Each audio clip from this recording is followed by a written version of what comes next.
Messieurs et dames, bonjour, vous nous suivez partout, vous allez dans YouTube, vous allez partager les liens de nos émissions, mais vous nous suivez aussi à la télé, surtout la la télévision. Je peux vous dire que vas-y na YouTube, au comment a MK Buzz officiel, tous à 89 000 abonnés qui nous suivent chaque jour na YouTube. Vas-y là-bas au s'abonner, mais aussi au Kende na Facebook pour ne rien rater. Vas-y au comment MK Buzz officiel au MP page, en tout cas au Kozala au parfum, il y a ba actualité, tout ba information, ils allaient koleka na moka na yo, donc tout travailler ensemble parce que le travail, quelqu'un a dû fouiller, bêcher, ne laisser ni place où la main passe et repasse. Un père azala qui sage de dire ses enfants avant sa mort que le travail est un trésor. Alors, tout comme les solo parce que l'actualité est obligé biso toya et pas inabino na format même na télévision pour limbisake bon maintenant na format il y a appel, mais aujourd'hui nous venons quand même parce que l'actualité est tellement abondante et zali ko pousser biso toya na ba ndako na bino bozo big bonoté maitokolobela na émission ya mokolo lelo, mais j'ose croire que bandeko boza déjà na ba réseaux sociaux, par exemple na Facebook oza pe na kati ko partager lien. Votre même pour partager lien à la information à partager la seule façon de nous aider pour que chaque jour tout comme c'est la caillou information tous les jours, c'est par exemple en allant à la page Facebook na biso ko aimer yango mais ko partager pe na bato mosusu pour te comme la bato ebele idem même nanzela ya YouTube. Merci na bande ko bazo sala yango zwa lien na biso na niveau ya YouTube, aidez-nous vraiment à partager lien na entourage na yo. Donc na mona par exemple que non communauté nini o ezali ko partager mingi bolamu ya YouTube etalisa ka biso par exemple que non bato bazana région telle nde ba partager émission na biso na YouTube. Vraiment na le maximum ya MP ba commentaire. Merci de nous encourager pour la motema malamu na bino et kozala très bien parce qu'il y a d'autres personnes qui le font pas bazaka pona ko critiquer. Il fallait le bala ou le billet normalement na subjonctif,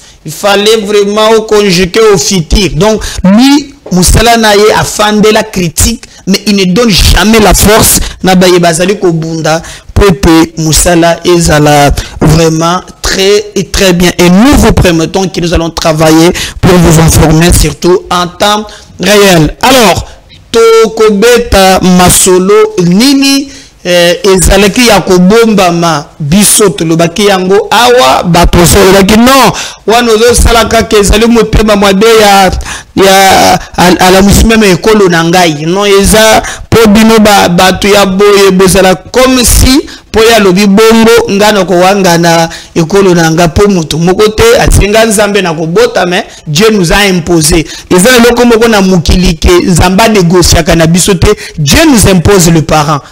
Vous voyez? Donc, boboto zana bangwana osenga nzambete, azala lokolo ndambu azala alobaka anglais, alobaka français, c'est pas ça baboti na yo.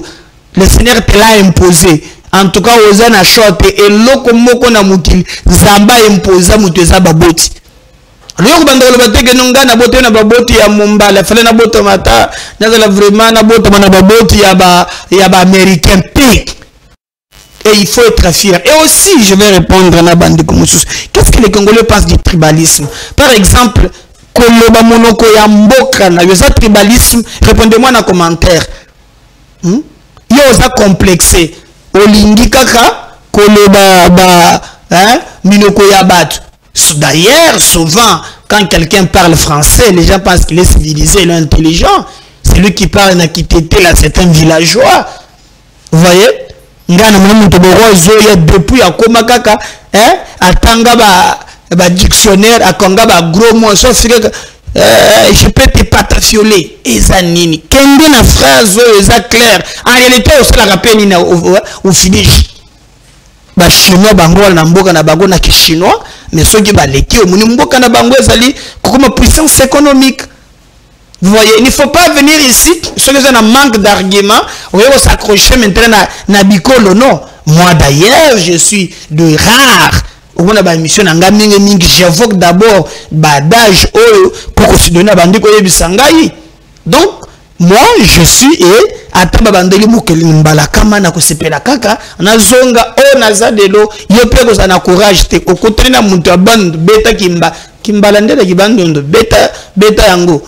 So kotrena mutetela amboshila beta ngo.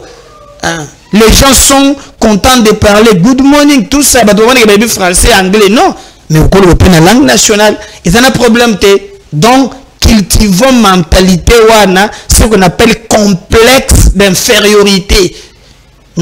Pensez que, oh, Azabo, non, c'est pas possible.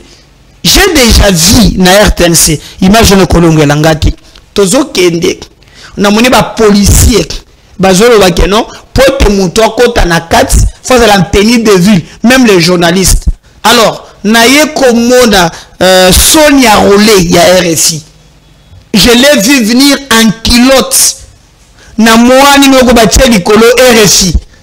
J'ai vu la police batiki Sonia Rolé à côté. J'ai posé la question, oh mais ndeko na yo mabumi na obimisi, mais Sonia Rolé yo obangi au quotidien en culotte. Oh non, RFI. Voilà la mentalité à Congolais. Quand c'est l'autre, c'est bon. Hein? Mais quand c'est vous, les amabés. Alors, parfois, tu comprends l'importance. Il y a un loco. Ce qui est comme Moussika. Tomine du Mabisomoko. Que même na Chiluba, même na Kiyaka, tu peux développer Mboka Nabiso. Si je peux vous poser d'ailleurs une question. Balene Babobi Mboka. Bano ya bachayer kaba tu aka no film ka no partamet net mbongo na biso moke bunge belawa ya lampadaire. Moi je suis dit Gentilly yoko français ba zotoni mbongo ke wat yoko terme bimisien o bache na compte séquestre mbo sikone tuma moi ça na njili mbongo na na compte séquestre vous comprendre nini hein mon poisson na mapedikibal mbongo e beleze na compte séquestre yo comprendre nini. Matata na yenyonso il a géré mboka kana babiloko wa taux d'inflation cadre macroéconomique oso fa de autres mais elinko lo banini Bukangalons Congo Airways biloko ezola la kanasi. Donc quand la décomplexité au contraire ngai medar na gomi ko luka ata muntu lo baka na kitetela mais alingi Congo na ba congolais c'est le plus important parce que science sans conscience n'est que ruine de l'âme. Donc le plus important c'est la bolingo, il y a Congo, il y a ba congolais tête à tête. C'est l'ami Chinarambo ba kutana kina Moïse Katumbi Tchabui. Tokole ba kwanyo sur ça ba exilé hein pour depuis Katumbi makambo ya aéroport d'ailleurs beaucoup la film moko basali hawa je dehors okopé sangai bato moko batelemi te bato basa mystique oh bango bazo senga bagé ba filmer na zamba oh bazo senga Katumbi azonga poitongela bango piste okosa le film na ndenge bozo sala problème ezate mais bino bokomona ngo kaka réalité na émission oyo ya mokolo ya lelope bokoyeba vérité sur terrain. Alors Moïse Katumbi ba kutani na Martin Fellon bakota na janvier mais d'abord bokomona ba photo bazo tchela bino moni ba fandi na kiti moko ya hein ya bien fauteuil oya fandi boye oya fandi baba to mbongo akosakana te bato bozomona mibale wana. Donc bakutani wat na Kenya. Kenya na capitale yango ezalaka Nairobi obomoni bakutani wana basololi me bandeko na ngai kokutana na bango ekamwisi ngai. Kokutana na bango ekamwisi ngai. D'abord so botali bato batangi communication. Il y a ce qu'on appelle, on peut communiquer na gestuel. même notre silence est la communication. Communiquer, ne pas parler. On peut communiquer entre les lignes. L'attitude aussi, c'est la communication. Par exemple, Kabila Lobakate, il a communication. Il ne parle pas, mais il a parlé. Alors, Sobo Talibien, Balati ba veste ya noir. Hein? Bango nyon somi balé, ya noir, complet d'abord. Bango tout de chemise ya pembe, mapasa. Sobo Talibien, Katumbi quand même cravate ya noir. Donc, ba sali communication, bako comprendre état oyo bato oyo bakutaneli. Alors, bakutani, je vous rappelle que Kabila Salaki, président Toyedi bien, Chenarambo, Mobali ya mama ni mama. De l'autre côté, Moïse Katumbi Salaki, gouverneur naye. Alors, si vous interrogez Jean-Claude Mouyambo, Oyo Azali encore en vie, parce que Togobete pe du solo ya Ngoyumulunda awa, et Koyala Likamboyo, Mouyambo akoyebisa yo ke tango Kabila Salaki président, Katumbi gouverneur, ils se sont organisés à piller notre pays. Par exemple, selon Mouyambo, parce que journaliste voit la source nange zali Mouyambo alobaki à l'époque que Katumbi a commencé na besoin ya kozwa penza mbongo ebele. Alors ayeko tombe na un Congolais kombo na ye Kabasele. Alors Kabasele Katumbi a senga à l'époque wana bango mbaye basa en fonction alobi apesa ye terrain wana selon Mouyambo aboyaki. Et les informations, ça que non, à réussir Kobomaye pe Koboto la concession. Donc, rencontre Nabango, qui sait qu'il peut avoir des faiblesses. Pourquoi c'est que non, Fatih Béton a géré 100% bien. Non, les gens peuvent lui reprocher. Parce que démocratie peut avoir une contradiction, il faut les. Mais quand vous regardez le B, bakutani balati teni ndenge moko ba chemise ndenge moko, profitant aussi de qu'il y a certains Congolais qui se laissent manipuler baza pena mémoire courte. Alors les deux bakutani mais loko ekoka musabino ezali communiquer na bango oyo bande konangai. Quand nous faisons cette émission à l'est de la République démocratique du Congo, notre armée ezana makasi na yebisibino mukatulubili nonante.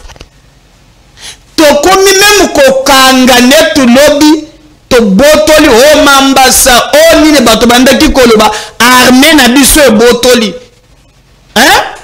Je dois vous l'expliquer par exemple wana même ba soda mususu o Rwanda bandiko utiliser to kangi bango tozokende na bango. Nulle part na communiqué ya Katumbi na Kabila bazo sala mention na ko encourager nos forces armées. Nulle part. Mais vous allez voir, même bateau bakomaka na ba réseaux sociaux. Souvenez-vous, lorsque territoire nabiso, ba village nabiso, et les kaki na maboko ya M23, Kagame a recruté même tina ba journaliste, il a recruté na ba politicien, a recruté na ba belé au bazo faire propagande. À chaque fois que notre armée et ça la prouesse ba communiquer mais landela bien ce qui kaka armée na biso to perdre au comment réseaux sociaux inondés. Il y a même des inconscients parfois manipuler na ba Rwandais parce que la guerre et ça qu'il y a mandu qui il y a ce qu'on appelle la guerre des médias et je vous ai même dit que le gouvernement devrait identifier normalement ba vrai leader Aussi, par exemple, les chaînes comme MKB Télévision, Batou Bazo Talango impact na idéologie. Quand je fais cette émission, au Kolekana Coin, Batou Bazo Talango le la match. Mais, par exemple, le ministre de la Défense, Guy Mouadjanvita, il y a 4. Luka média oh Batou Bazo Landa mingi. Bon Luka pe kotia ba moyen en jeu parce que la guerre n'est pas seulement oh ya Mandouki, il y a ce qu'on appelle la guerre de médias. Biso toza ba patriote. Toche média na biso to sunga ka to accompagner ka ministère, to accompagner ka mapinga poza ba patriote, mais normalement faut botia misolo. On a même dit que ça na logo moko ya FARDC bo pesi ba média mususu wana. Donnez-nous. Parce que biso toza beaucoup suivi. Et to ko sala musala oyo sengeli ministère et sala. Mais les combles que ceux qui biso to gagner notre armée et bandi ko sala l'exploit nulle part bokoyo ka bato bazolo bela yango.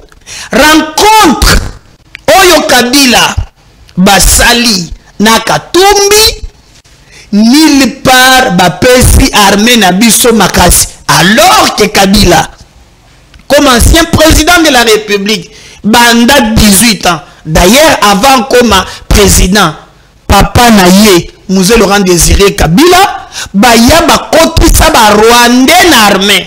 Et ça la logique ya ba kabiliste que nous avons eu James Kabarebe comme chef d'état-major. Et lui-même Kabila comme ancien président, il a dirigé ce pays banda 18 ans. Il n'a fait que mixer, brasser l'armée. Alors, au côté d'accord, par exemple, il y a lampadaire, il y a forage, vous avez raison.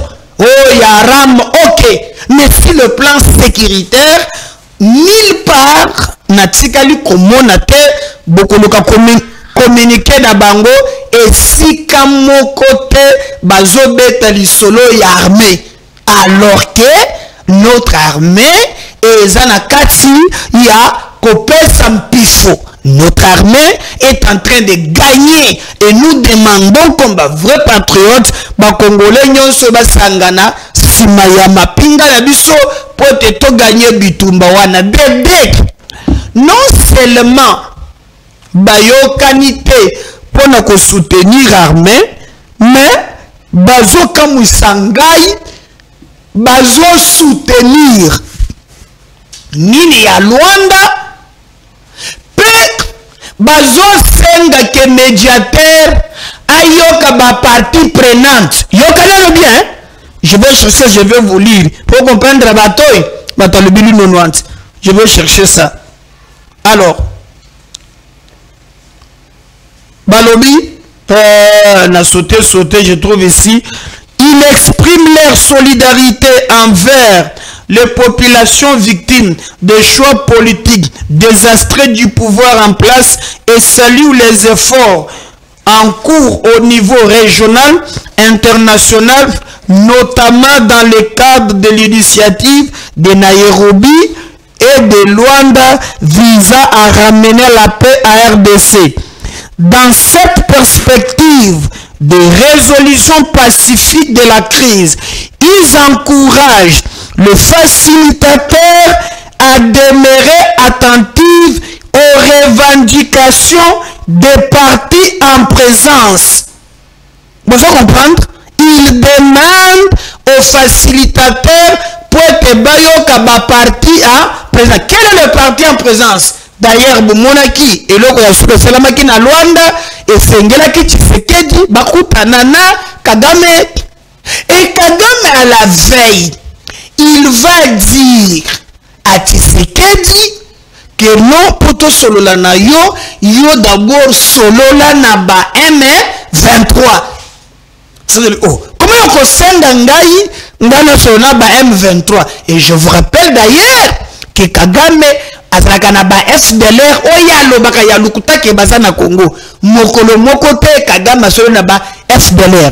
Mais dans le communiqué de Katumbi et Kabila bazo senga facilitateur ayoka le parti en prénom bazu position ya koloba que non demande entre les lignes ya Kagame pe ezwama en compte.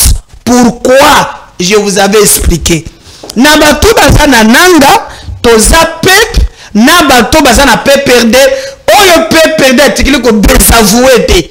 Entre autres bogozo Henri Magie, bozui Yannick Tissola, bozui oya Ligue de jeunes ya oya zana na ngambo kuna ozui bato wana nyonso baza na nanga.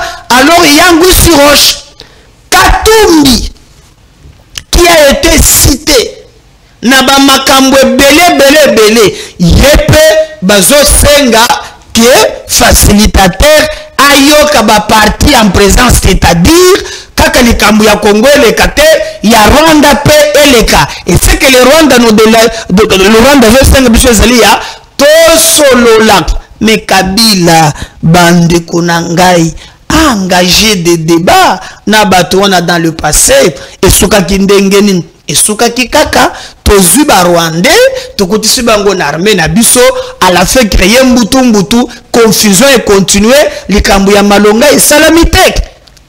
Donc je pense que communiquer oyo ezobima au moment où biso na terrain notre armée ezana kati ya monter en puissance pe ko sala pas plus que boyebi ke biloko ezalaka ba drone sophistiqué oyo Kagame bandi ko tinde la biso armée na biso ezui pe moyen et tout le yango nyonso ko ina se nulle part batoyo bazali ko soutenir armée na biso ata na likambo moko oye bango ba telemi basala bloc pona ko telemela selon bango changement de constitution au bango bamoni balobi ke ba ko élargir d'ailleurs selon les informations nazanango au mois de janvier oyo na début o tozo kende nango c'est fort probable ba kende kokuta na pena Martin Fayulu.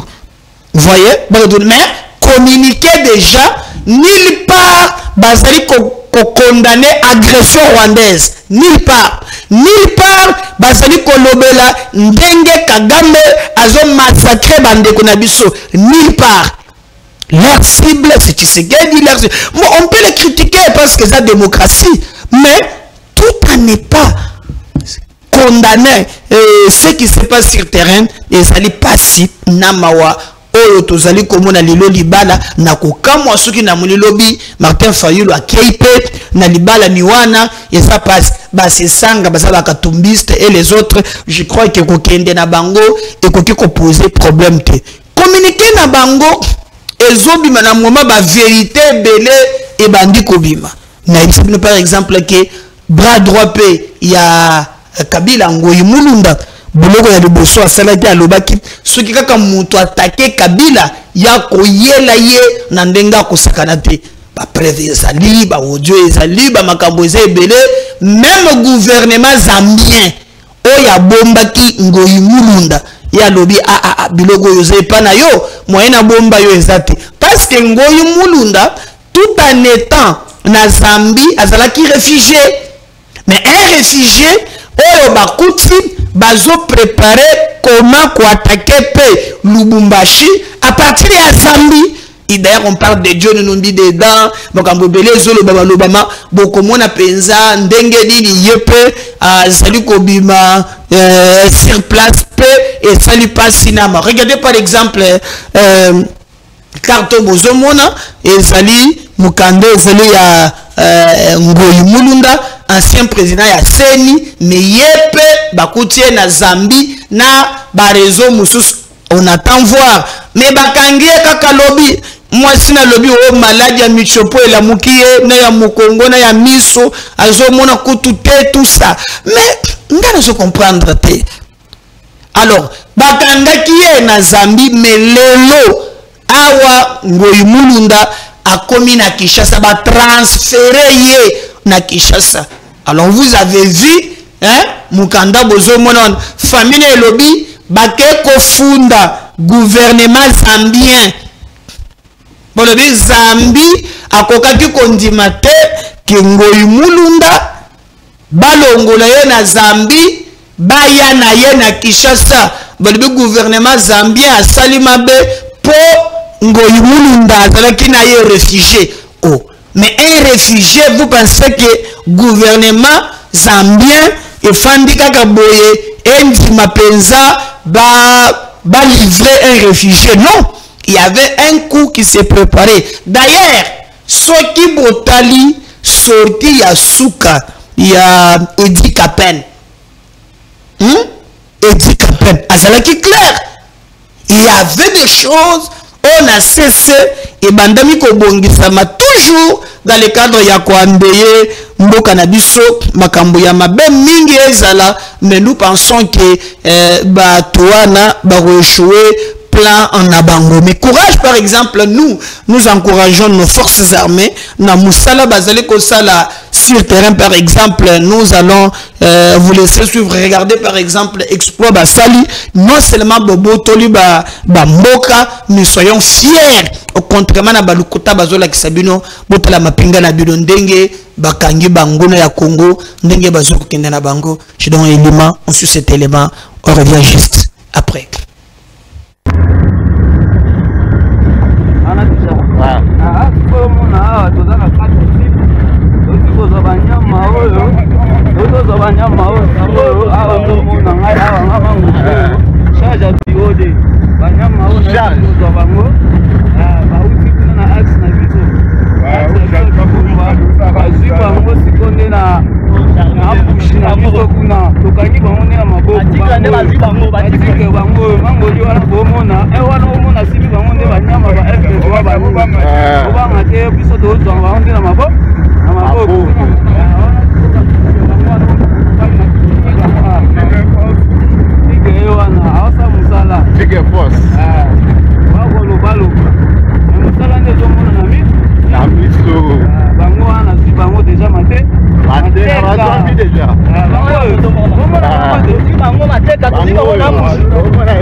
Courage na Moussala.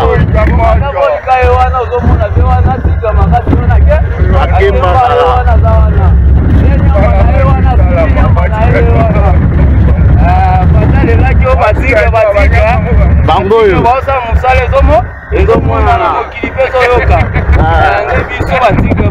Courage na Moussala.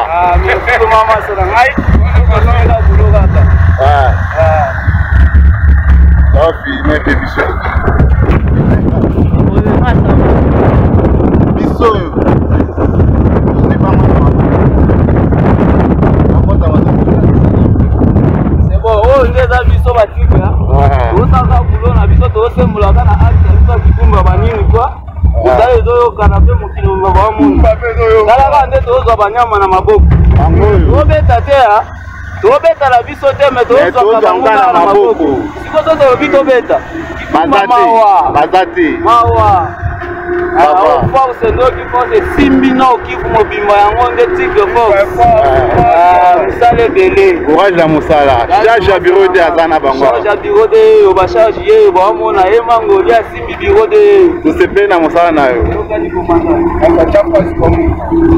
Voilà. J'espère qu'on a bolandi en haut et ça passe. Mais nous devons comprendre répéter. C'est l'homme information sur na jeu extrait wana ezalaki monsieur Moko bayambaki na welchani bande konangai. Est-ce que makambolo bisi papa cardinal ya mbongo za solo? No welchani. Bon, na cha commentaire, na cha commentaire ke. No welchani. Panzanteke. On suit ça. Je voudrais que vous sachiez ça. Et j'ai beaucoup de peine à parler de ça. La même église catholique. Vous savez, quand j'ai commencé la loi Tchangi de Père et de Mère, j'ai été convoqué par le cardinal Ambongo devant d'autres membres de la Saint-Gou. Ils m'ont demandé de quoi s'agit-il. Et je leur ai expliqué ça en bonne âme et conscience, en tant que bon catholique. Et à la fin de la journée, je leur ai dit, si je fais quelque chose qui n'est pas bon, je voudrais vous demander de me dire quoi il faut changer. J'ai pris la proposition de loi Tchani de père, de mère et d'épouse. Et je leur ai dit qu'il n'y avait personne d'autre dans ce pays qui avait cette copie-là. Je leur ai remis. J'ai remis ça dans les mains du cardinal à 17h30. Et devinez quoi? À 1h du matin, je reçois un coup de fil. 1h du matin, Stanley Boujakera qui m'appelle, qui me dit, vous savez quoi? J'ai la proposition de loi Tchani des pères et des mères, signée par vous. Je voudrais avoir la confirmation parce que Jeune Afrique va publier ça d'ici demain matin. J'ai dit, où est-ce que vous avez eu ça? Je ne peux pas dévoiler les sources, il m'a dit. Mais je peux vous l'envoyer. Il me l'a envoyé par WhatsApp. J'ai regardé et j'ai vu que c'était la proposition que j'avais remise au cardinal. J'ai appelé le recteur de l'Université catholique du Congo à 5h du matin pour lui demander, mais monsieur, vous étiez là quand j'ai remis, je vous ai dit que c'est confidentiel. Qu'est-ce qui fait que ça se trouve dans les mains donc de Jeune Afrique qu'on va publier ça? Il m'a dit, je n'ai jamais touché moi à cette proposition-là. Et je n'ai jamais vu ça. Vous avez remis au cardinal, c'est la seule personne qui avait reçu ça. Alors, dans ces conditions-là, vous croyez que ce sont des relations sincères avec des gens? Moi, j'étais déçu de voir que c'est comme ça qu'on opère. Je voudrais dire une chose. Moi, je voudrais qu'on saisisse l'opportunité de cette révision constitutionnelle du changement de constitution pour faire la séparation claire entre l'État et l'Église. Ce n'est pas normal ce que nous vivons ici. J'étais catholique aux États-Unis. J'ai pratiqué, j'ai travaillé avec les prêtres. J'étais ministre eucharistique ordonné, j'ai donné la communion avec les prêtres, je faisais la première ou la deuxième lecture. Mais je n'ai jamais vu ce qui se passe ici, se faire aux États-Unis d'Amérique. Par conséquent, saisissons cette opportunité-là pour séparer l'Église de l'État. Une des façons de séparer l'Église de l'État, c'est déjà de sortir l'Église des affaires publiques, des affaires politiques. Notamment la présence de l'Église dans la CENI, la Commission électorale nationale indépendante. Ça crée la confusion. Comment voulez-vous prendre une commission qui va organiser la vie politique et vous y mettez donc des églises et vous leur dites que vous ne pouvez pas intervenir donc dans la vie de tous les jours? Je voudrais qu'on puisse prendre les activités électorales de la CENI, les remettre à l'intérieur du ministère de l'Intérieur, comme ça se passe ailleurs.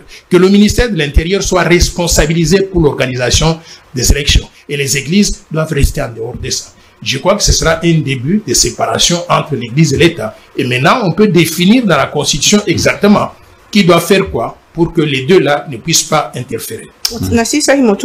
Article 219 de la Constitution et Pekisi ko lobela kameta li révision en Constitution tant mboka est sous état de guerre, sous état de siège ou sous état d'urgence. Au kanisi ke tango yo mboka na biso eza agressé ezali ngonga malamu ya ko zongera makanisi ozopesa kwa motamaele.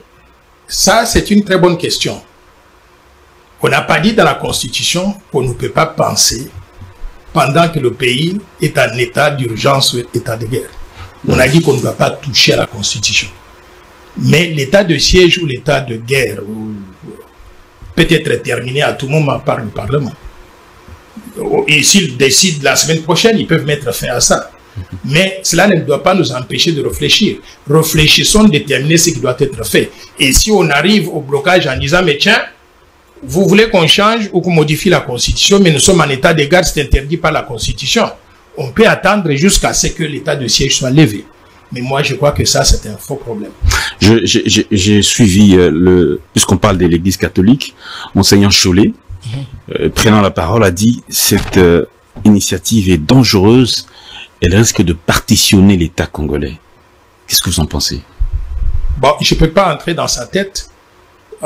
Je le laisse responsable de ce qu'il pense. Moi, je ne suis pas d'accord avec ça. C'est une initiative sanitaire. Les mêmes individus-là s'étaient levés contre la loi Tchani des pères et des mères. Et on les voyait le jour suivant, ils allaient quelque part à Kachobo et on leur donnait des cadeaux. Et ils viennent et ils sont totalement opposés. Moi, je voudrais qu'on soit très intègre, très honnête. Lorsque on prend des positions sur des affaires qui concernent le pays, on ne doit pas affirmer de n'importe quoi. Je ne suis pas d'accord avec l'affirmation qu'il fait, mais je ne sais pas à quoi il fait allusion. Vous voulez avoir plus de précision, vous pouvez lui demander de répondre. Nous savons que, Naomi l'a dit, il y a des territoires qui sont aujourd'hui occupés par l'armée rwandaise, plusieurs territoires d'ailleurs.